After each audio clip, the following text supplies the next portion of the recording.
pessoal, sejam todos muito bem-vindos. Estamos aqui para mais uma aula de língua portuguesa. Sou a professora Maristela Marchante e na nossa aula de hoje nós vamos estudar um pouco sobre objeto de conhecimento, sujeito. Vamos estudar sujeitos, tipos de sujeito: simples, composto, oculto, indeterminado e inexistente. Detalhamento: estudo dos processos estruturais morfossintáticos do período simples da língua portuguesa, dando ênfase à análise dos tipos de sujeitos, efeitos de sentido decorrente do uso de determinado sujeito. Muito bem, já sabemos o que vamos estudar hoje. Vamos para a nossa aula? Muito bem. Na aula de hoje, nós vamos estudar os tipos de sujeito. O que é um sujeito? O sujeito é o elemento que pratica ou sofre a ação, expressa pelo verbo de uma oração. Os sujeitos são classificados em sujeito determinado, sujeito indeterminado e sujeito inexistente. Para identificá-lo, basta fazermos uma pergunta sobre tal ação. Vamos ver? Olha aí, temos Carlos comprou um carro. Temos aí um enunciado, temos aí uma oração. É uma frase verbal porque eu tenho um verbo, né? Então, Carlos comprou um carro. Ao perguntarmos quem comprou o carro, nós temos uma resposta. Quem comprou o carro? O Carlos. Então, quem praticou a ação? É o Carlos. Então, Carlos vai ser o sujeito agente. Por que sujeito agente? Porque ele pratica a ação, ok? Então, Carlos comprou um carro, sujeito da oração, Carlos. E o restante que sobra aí é um predicado, né? O sujeito que sofre a ação é classificado como sujeito paciente. Vamos ver um exemplo? Olha aí. O sujeito, lá na oração anterior, Carlos praticou a ação. Carlos comprou um carro. Olha a configuração dessa oração agora. Olha a construção dessa oração. O carro foi comprado por Carlos. Agora, o sujeito não pratica a ação, ele recebe a ação. Então, quando o sujeito sofre uma ação, ele é um sujeito paciente. Lá na primeira, o sujeito era agente. Aqui, o sujeito é paciente. Quando o sujeito for paciente, nós vamos ter uma locução verbal, tá, pessoal? Lembra que nós estudamos sobre verbo? Locução verbal. Eu tenho dois verbos para informar apenas uma ação. Foi comprado. Então, o carro foi comprado por Carlos. Na outra oração, Carlos comprou. Olha aí para vocês verem a diferença. Um carro. Então, aqui, ele é sujeito agente, ele está agindo. É ele que pratica a ação. Já aqui no sujeito paciente, ele vai receber a ação e eu tenho locução verbal. Aqui não, eu tenho só um verbo. O Carlos comprou um carro. E no sujeito paciente, o carro foi comprado por Carlos. Entenderam? Se nós perguntarmos, né? Se nós perguntarmos o que foi comprado por Carlos, se nós perguntarmos o que foi comprado por Carlos, nós vamos ver o quê? A resposta vai ser o quê? Olha lá. O que foi comprado por Carlos, a resposta corresponde ao sujeito da frase, o carro. O que foi comprado por Carlos? O carro. mas foi comprado. Então, a configuração, a construção dessa oração é diferente. Nesse caso, o carro é o sujeito paciente, né? O carro. O carro foi comprado por Carlos. Então, ele recebe a ação. Então, o sujeito é o sujeito paciente, tá? Sofreu a ação de ser comprado, ok? Então, não esquecer essa forma, esse detalhe diferente, olha aí. Carlos comprou um carro, certo? Aqui o sujeito é agente e lá ele já não é mais. Ele recebe a ação, certo? Então, nesse caso, o carro é que é um sujeito paciente, porque ele sofreu a ação de ser comprado, ok? Indo em frente, agora vamos ver. Vamos trabalhar, então, os tipos de sujeitos. Já sabemos o que é sujeito, já sabemos que o sujeito, ele pode ser agente ou ele pode ser paciente, né? Mas os sujeitos, eles se classificam em 3 tipos. Sujeito determinado, sujeito indeterminado e sujeito inexistente. Dentre os sujeitos determinados, nós temos o sujeito simples. O sujeito simples é formado por um núcleo único, apenas um núcleo, ou seja, tal sujeito tem apenas um termo principal, apenas um termo vai praticar a ação. É o sujeito simples. Vamos ver exemplo. Temos um exemplo. O empregado da casa vendeu seu carro. Quem vendeu o seu carro? O empregado da casa. O que ele fez? Vendeu o carro. Quem vendeu o carro? O empregado da casa. Quem praticou essa ação? O empregado da casa. Então, quantas pessoas praticou essa ação? Apenas uma. Temos aí sujeito simples. O empregado é o núcleo do sujeito, tá?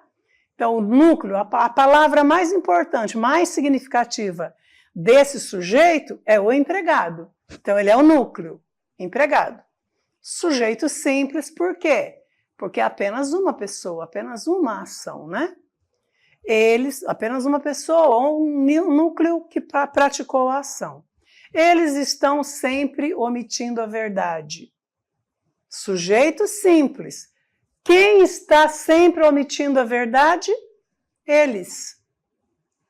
Aqui eu tenho um plural, eles. Mas o núcleo que pratica a ação é apenas um núcleo simples. Eles. Quem pratica essa ação? Eles. Núcleo, eles. Então, está no plural, mas é apenas um núcleo, certo? As folhas caíram. O que caíram? O que foi que caíram? As folhas. Então, as folhas está no plural, mas é apenas um núcleo também. As folhas. Núcleo. Qual é a parte mais importante, mais significativa desse sujeito aqui?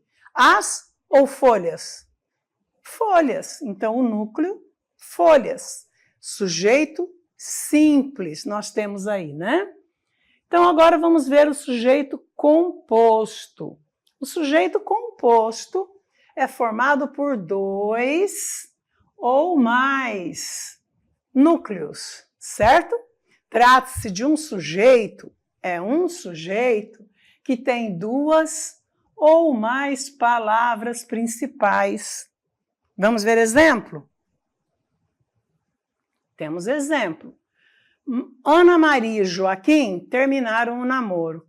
Quem terminou o namoro? Ana Maria e Joaquim.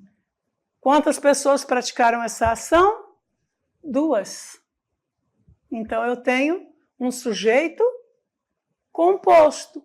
Ana Maria é um sujeito, e Joaquim, outro sujeito. Então, o núcleo é Ana Maria e Joaquim. Eu, você e nosso cão estamos perdidos mais uma vez. Quantas pessoas praticam essa ação? Quem é que está perdido mais uma vez? Eu, você ou o nosso cão? Ou nós três? Nós três. Então tem aqui eu, você e nosso cão. Então eu tenho aqui um sujeito composto, certo? Se eu colocasse nós três estamos perdidos, agora seria sujeito simples. Entenderam a diferença? A forma da construção da oração? Então, nós três estamos perdidos, sujeito simples. Agora, eu, você e nosso cão, sujeito composto, porque tem 3 núcleos, certo? Então, olha aí, eu, você e nosso cão. Núcleo, eu, você e cão. São as palavras mais importantes desse núcleo de sujeito aí. Livros e cinema são o meu passatempo. Quais são meus passatempos? Qual é o meu passatempo? Livros e cinema. Então, eu tenho também 2 núcleos, livros e cinema. Então, sujeito composto, eu vou encontrar mais de um núcleo, sempre praticando aquela ação, certo? Continuando, sujeito oculto. Sujeito oculto, também chamado de elíptico, tá? Ou desinencial, ou implícito. Ele sempre vai aparecer com um desses nomes, ou oculto, ou elíptico, ou desinencial, ou implícito. Mais comum é oculto e desinencial, tá bom? É aquele que não está declarado na oração. Poxa, mas não está declarado. Como eu vou saber se é sujeito oculto? Como é sujeito oculto? Apesar disso, ele é classificado como determinado, é um sujeito determinado, porque pode ser identificado pelo contexto e pela conjugação verbal presente na oração. Quando eu falo da conjugação verbal, eu venho aqui no desinencial. Por quê? Porque pela terminação verbal, pela flexão verbal, eu vou saber quem praticou a ação. Por isso, desinencial. É a desinência verbal, a terminação verbal. Aí eu sei quem praticou a ação. Então, vamos ver exemplo. Temos exemplo. No trajeto para casa, passei pelo parque da cidade. E agora? Note que através da flexão verbal, olha que eu falei, flexão verbal, desinência verbal, terminação verbal, passei. Podemos identificar o quê? Passei está em que pessoa do discurso? Primeira pessoa do singular. Eu passei, né? Não aparece lá na oração, mas eu sei quem praticou a ação. Olha aí, no trajeto para casa, passei. Quem passou? Eu. Mas está implícito, certo? Então, é um sujeito oculto por isso. Ele é desinencial por isso também, porque pela terminação verbal, pela desinência verbal, eu sei quem praticou a ação. Então, eu, logo, no trajeto para casa, eu passei pelo parque da cidade. Então, nós podemos perceber aí que alguém passou por lá, está em primeira pessoa do singular, por isso é um sujeito oculto. Sempre que não estiver explícito o sujeito dentro da oração, mas pela terminação verbal, você identificar que é a primeira pessoa do singular, você já pode colocar sujeito oculto. Gostamos de pular carnaval. Gostamos. Quem gosta? Nós. Aparece nós aí, pessoal? Não aparece, mas eu sei quem praticou a ação. Nós.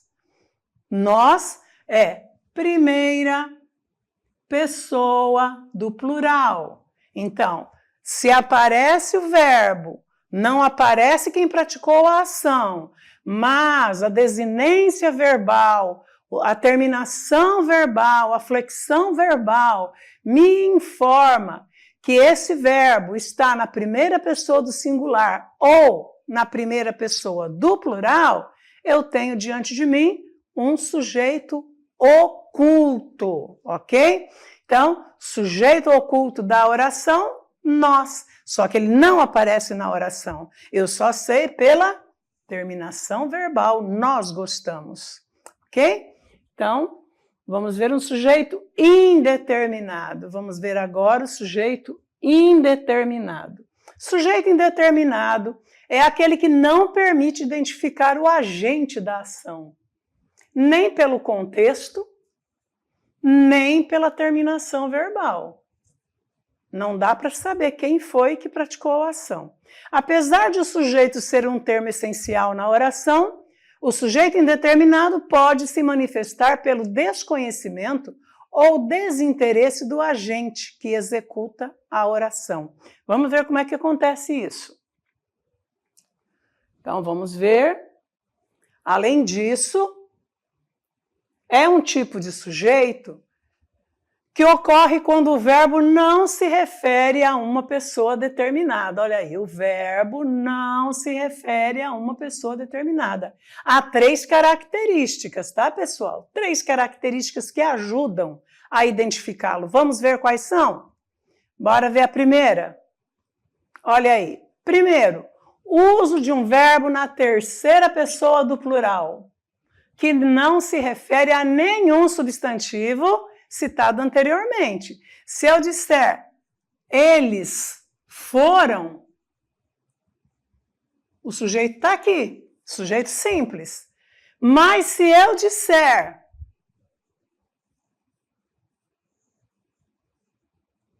foram, agora eu tenho um sujeito indeterminado, porque eu não sei quem foi. Eles quem? Não sei quem. Foram. Então percebam que pode confundir. Então, tem que estar na terceira pessoa do plural, não se referir a nenhum substantivo e nem pronome que vai identificar esse sujeito. Vamos ver o exemplo. Disseram que ele foi eleito. Disseram. Terceira pessoa do plural. Disseram. Quem disse? Não sei, disseram. Capturaram o fugitivo. Falaram mal o tempo todo. Percebem? Terceira pessoa do singular e não tem ninguém, nenhum substantivo e nenhum pronome a quem se refere esses verbos. Certo? Então, a primeira forma de saber se é um sujeito indeterminado. Vamos ver a segunda. Segundo modo de se saber se o sujeito é indeterminado. O uso do pronome se, partícula se, de um verbo intransitivo. Olha aí, hein, ó. Relembrando aí, verbo transitivo, verbo intransitivo. Ou verbo transitivo indireto. Ou então um verbo de ligação. Então eu concluo que nesse caso, nessa análise que eu faço aqui, nessa análise que eu estou fazendo aqui, não entra verbo transitivo direto, certo? Então, se não for verbo transitivo direto, todos os outros entram nessa análise, ok? Então, vamos lá. O uso do pronome se e de um verbo intransitivo, transitivo indireto ou de ligação, na terceira pessoa do singular, pessoal. Presta atenção. Terceira pessoa do singular, de modo que não se consiga identificar quem pratica a ação. Então, eu tenho um verbo intransitivo, transitivo indireto ou verbo de ligação, mais a partícula C, é que eu vou identificar um sujeito indeterminado, certo? Vamos ver exemplo. Acorda-se, feliz. Acordar é um verbo intransitivo, ele não precisa de complemento. Eu acordei. Pronto, completou. Necessita-se de pessoas jovens. Quem necessita, necessita de algo. Então, eu tenho um verbo transitivo indireto. Então, necessita-se de pessoas jovens. Nem sempre se é justo nesse mundo. Olha o verbo de ligação. Nem sempre se é justo nesse mundo. Então, percebam a partícula C e os verbos conforme foi explicado anteriormente. Verbos na terceira pessoa do singular, verbos intransitivo, transitivo indireto ou de ligação, mais a partícula C. Aí eu vou ter um sujeito indeterminado. Vamos ver o terceiro exemplo. Uso do verbo no infinitivo impessoal. O verbo infinitivo é aquele verbo que não foi flexionado, né? Então vamos ver. É difícil agradar a todos. Eu tenho aqui um verbo no infinitivo, agradar. Todos os verbos que terminem em ar, ou ir, está no infinitivo, tá? Infinitivo. É aquele verbo que não foi conjugado, diz-se, tá? É difícil agradar a todos. Seria bom pesquisar mais sobre o assunto. Olha aqui o verbo. Pesquisar. Ar. Era bom viajar pelo mundo. Olha outro verbo no infinitivo impessoal. Ar, viajar. Então, verbos que terminem em ar, ir, está no infinitivo. E quando você encontrar numa oração esse verbo, é difícil agradar a todos. Seria bom pesquisar mais. Era bom viajar. Então, você percebe que é indeterminado, não está se referindo a ninguém. É um infinitivo impessoal. Não está se referindo a ninguém, ok? Vamos ver então agora o sujeito inexistente. O sujeito inexistente ocorre nas chamadas orações sem sujeito. Ou é sujeito inexistente ou é oração sem sujeito. Você vai sempre encontrar isso. Tem é a mesma coisa, o mesmo significado. Uma vez que elas são constituídas por verbos impessoais. Lembra, nós falamos de verbos impessoais agorinha mesmo? Só agora a situação é um pouco diferente. Ou seja, não admite agentes da ação, como ocorre nos casos a seguir. Vamos ver um exemplo. Verbos impessoais. Verbos que indicam fenômeno da natureza. Quais são? Amanheceu, anoiteceu, choveu, nevou, ventou, trovejou. Então, quando eu encontrar esses verbos, eu vou saber que o sujeito é inexistente. Eu não posso falar, a chuva foi forte. Aí já não é mais, porque olha, a chuva foi forte. Aqui eu tenho um sujeito simples, mas choveu, porque aqui é um verbo, aqui é um substantivo, tá? Então, cuidado para não confundir. Choveu muito, nevou nos Estados Unidos, anoiteceu cedo, viu? Perceberam? Então, eu não tenho como atribuir a ninguém, apenas é um fenômeno da natureza, ok? Verbo haver. O verbo haver, quando empregado com sentido de existir, acontecer ou indicando tempo passado. Como, por exemplo, há 2 crianças na sala.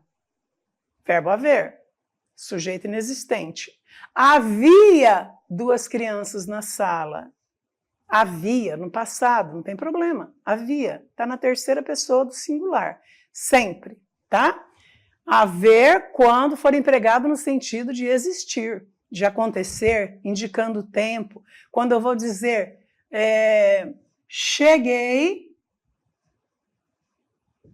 a, olha aí, 3 horas.